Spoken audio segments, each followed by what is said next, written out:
Genèse, chapitre 2. Le ciel et la terre furent ainsi achevés avec toute leur parure. Dieu acheva, le 6e jour, ses œuvres, les œuvres qu'il avait faites, et il se reposa le 7e jour de ses travaux, de tous les travaux qu'il avait accomplis. Et Dieu bénit le 7e jour, et le sanctifia, parce que ce jour-là, il s'était reposé de tous ses travaux, des travaux qu'il avait entrepris de faire. Voilà le livre de la naissance du ciel et de la terre, telle qu'elle s'accomplit le jour où le Seigneur Dieu acheva de créer le ciel et la terre. Et toute la verdure des champs avant qu'elle naquît de la terre, et toute plante herbacée avant qu'elle eût germé, car Dieu n'arrosait point encore la terre, comme aussi il n'y avait point d'homme pour la travailler. Seulement une fontaine jaillissait du sol, et abreuvait toute la face de la terre. Pour faire l'homme, Dieu pétrit une masse d'argile, extraite de la terre, et sur sa face il souffla, un souffle de vie. Et l'homme devint une âme vivante. Or, Dieu avait créé un paradis dans Éden, à l'Orient, et il y plaça l'homme qu'il venait de former.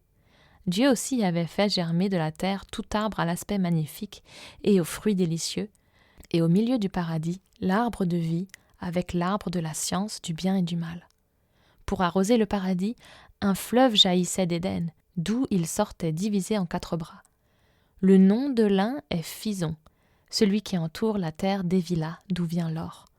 On sait que l'or de cette terre est excellent, là aussi sont l'anthrax et la pierre verte.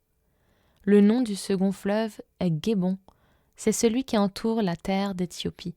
Le 3e fleuve est le Tigre, c'est celui qui coule en face des Assyriens. Le 4e fleuve est l'Euphrate.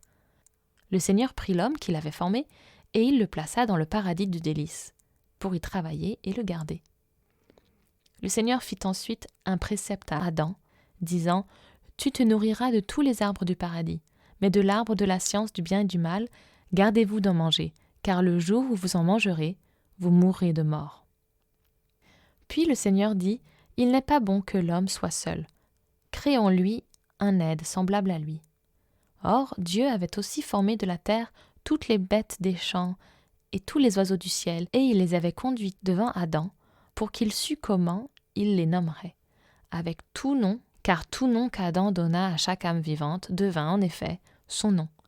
Adam donna des noms à tous les bestiaux et à tous les oiseaux du ciel et à toutes les bêtes des champs, mais il ne se trouvait pas pour Adam d'aide semblable à lui.